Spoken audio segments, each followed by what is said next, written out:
গাড়ি পিছিয়ে দিবা আর লইও না।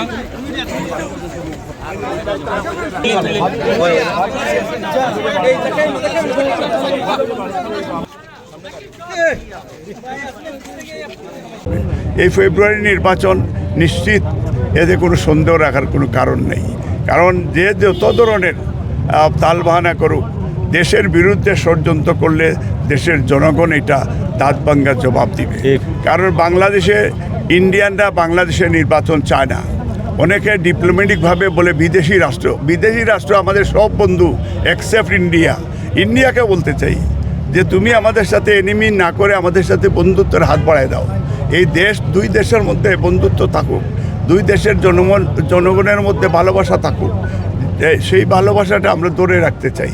বা সেইখানে ভারতের অনেক মানুষ, যেটা বা মুসলমান, হিন্দু, খ্রিস্টান, বুদ্ধিস্ট তারা আছে, তারাও বাংলাদেশকে সাপোর্ট করে। এবং অনেক আপনার ক্রিকেটের প্লেয়ার আছে, পাকিস্তানকেও সাপোর্ট করে, ইন্ডিয়াকেও সাপোর্ট করে।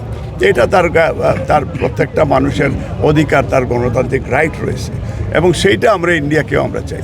তো এই নির্বাচনে একটা গোষ্ঠী তারা চায় না যে বাংলাদেশে নির্বাচন হোক, কারণ তারা জানে যে নির্বাচন হলে এখন আমি ভোটে জিততে পারবো না এবং আমি সরকারও গঠন করতে পারবো না। একমাত্র স্মার্ট সিটি বসুন্ধরা, আধুনিকতায় এক ধাপ এগিয়ে। আমি এমপিও হইতে পারবো না, এবং এই জন্য আমরা বিভিন্নভাবে কিভাবে এইটা পেয়ার পদ্ধতি, এইটা আমরা সাপোর্ট করি না। কোনো ডেমোক্রেটিক কান্ট্রি সাপোর্ট করে না। আমরা ওয়েস্টমিনস্টার স্টাইল অফ ডেমোক্রেসি দেখতে চাই বাংলাদেশে, আমরা ইউরোপিয়ান স্টাইল অফ ডেমোক্রেসি দেখতে চাই, আমরা আমেরিকান স্টাইল অফ ডেমোক্রেসি দেখতে চাই। আমরা রাশিয়ান ডেমোক্রেসির দরকার নেই, আমরা আরেকটা দেশের ডেমোক্রেসি দেখতে। ইভেন নেইবারিং কান্ট্রি যারা আমাদেরকে পাপেট হিসাবে, যারা পাপেট সরকার তৈরি করতে চায়, যারা সিকিম বানাইতে চায়, যারা রামপাল নিয়ে গেছে, যারা চিটং সমুদ্রবন্দর নিয়ে গেছে, যারা করিডোর নিয়ে গেছে, যারা আমাদের ফারাক্কার সমস্যার সমাধান এখনও দিচ্ছে না, যারা আপনার বরাক নদীর উজানে টিপাইমুখী বাঁধ, এটারও সমস্যার সমাধান হচ্ছে না।